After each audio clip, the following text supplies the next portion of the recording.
A wildcat strike by state doctors in several provinces around the country has also been in the news lately. This is only one aspect of strain buckling South Africa's hospitals.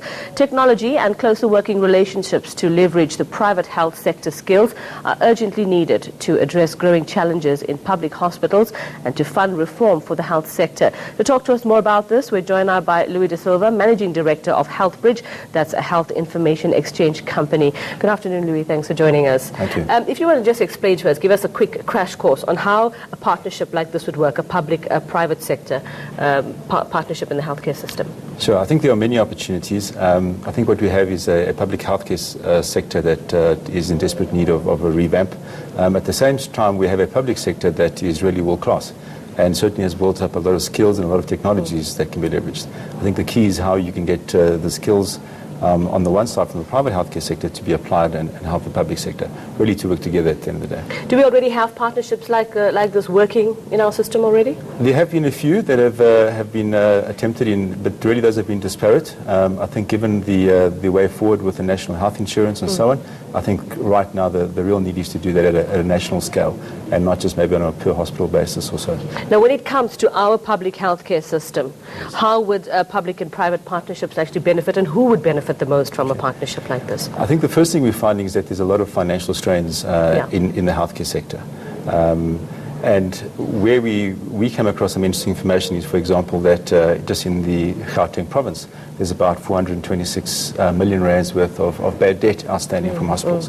Although they are public hospitals, they do have the right to collect revenue. And really, depending on your salary scale, you would pay a certain amount for the care that you receive. In fact, some privately insured medical patients also go to public hospitals, and therefore public hospitals are entitled to claim from the medical aids, the private medical aids. What we're finding is that the systems in place are not necessarily there to enable for that revenue collection to happen. And that could certainly contribute a lot towards paying the salaries of the doctors that we heard a while back, and also going a long way to revitalizing the hospitals, which will be one of the big drives going forward. So would you say that if we did have a partnership of this nature, the strike that we saw, like the doctor strike recently, would be a thing of the past? We wouldn't see problems like that happening again? I think it could certainly be alleviated. A lot of this comes down to financial pressures. Healthcare in our country is a very scarce resource, and a lot of that is driven by two scarcities. One, the financial scarcity, one, the amount of doctors and hospitals that we've got. Bringing about efficiencies would certainly take away some of that financial strain. Apart from the financial issues, which seem to be our biggest concern at the moment, what else would you say would partly be responsible for the problems we're experiencing now in our healthcare system? There was a very interesting statement made by the Director of Budgets at the White House in the United States just yesterday, where they estimate that as much as $110 million could be saved in their healthcare system just by the effective use of technology to allow effective care to take place. By no means will ever a doctor or nurse be replaced with technology, but certainly having the right information available would allow doctors and nurses to make better decisions in terms of the care that they're providing for nations. Louis, you're talking about things like the technologies and means of care. If we were to simplify that, just what would be the companies that would be involved in such partnerships if you're talking about things like technology and who would be the partners? Good question. I think firstly we can look at our own private hospitals in this country. They really manage very good businesses, very good ships in a sense. In fact, they're being very successful overseas. Ironically, they're not applying those skills to help manage the hospitals in our own country.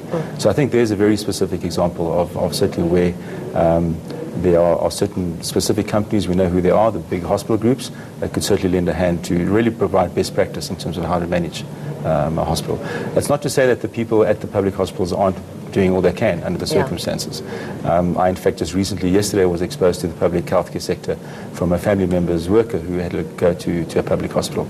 And the work that these people do under the conditions that they work in is incredible. What we need to do is help those people and really revitalize the hospitals to allow them to do the work that they're passionate about. So where would this put the poor man on the street? I mean, we know that it's the poor who suffer the most under these conditions. They get ill, but they can't afford to get the proper care that they need at the time and continue to be ill. So just to break it down for us, for the man who can't afford it? Here's a very good example. If you are in the public sector and you might be a chronic diabetic, you will have to go to a specific hospital to collect your medicine. You probably have to wake up at 6:30 in the morning. If you're there or you have to be there at 6:30 in the morning, and you probably will be about the 300th in the queue. Yeah. And maybe by about 12 o'clock you will get your medicine. If you happen to be on holiday back at your homeland, you cannot get the medication there. You have to go back to the hospital that you've been allotted to. Now, at the same time, we have a very good infrastructure network of pharmacies all over that are dispensing pretty much the same drugs and medication. Yet another example where, for the person in the street not having to pay the, on average, 12.50 taxi fee, which you can badly or hardly afford to have to go to a specific hospital, there might be a pharmacy retail store around the corner. Right now, the public pharmacies and the private pharmacies are not working together, for example. And what implications would this have for medical aids, a public and private sector partnership? I think medical aids are looking for ways to bring down their costs of medical aid.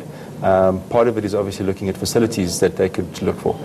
So certainly I believe if there were hospitals, public hospitals that could provide a good level of service, medical aids would be very, very happy to send their patients or their members there if they knew that their members are going to be treated with the right level of care. And just before we let you go, Louis, where are we now in establishing these partnerships? Where are we in working with government and our new health minister as well? I think the very first thing is we all eagerly awaiting Minister Motsoaledi's plan that he said he would be bringing out in the next couple of weeks. In there already, I think, are going to be indications of how he sees public and private partnership to work together. And I think on both sides, of both private and public, this is an opportunity to embrace the opportunity and really make a difference at the end of the day. Okay, we have to wait and see what happens. Thanks very much. That was Louis Da Silva, the Managing Director of HealthBridge. Well, mystery still surrounds the